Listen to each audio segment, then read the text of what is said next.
and it was with my ex-wife and another couple, and we went out to Iceland. We ended up in this town called Vik. It's on the south side. It's where the black sand beaches are, so Okay. it's a very well-known area.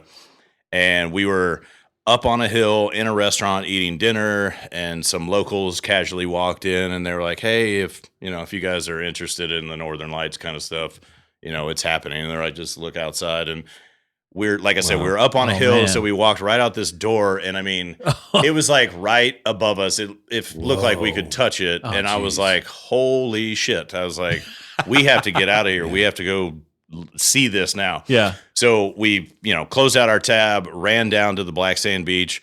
We were the only 4 people out there, but then realized I don't know what the hell to do with my camera. I was like, because this was like probably the first nighttime shooting experience, and yeah. and if you don't know how to adjust your settings for night photography, you're not gonna do you're nothing. not gonna get Wow. So fortunately, I did have a tripod, but then fortunately, my friend Ashley, she actually had a clue about photography, like a little bit enough about settings and stuff. Yeah. She knew what ISO was, she knew what aperture was, and she's like, "Well, you need to get a smaller aperture, and you need to crank up the ISO." And I'm like, "What the hell is that?" And okay, even if you tell me what that is, where do I find that on my camera? Right.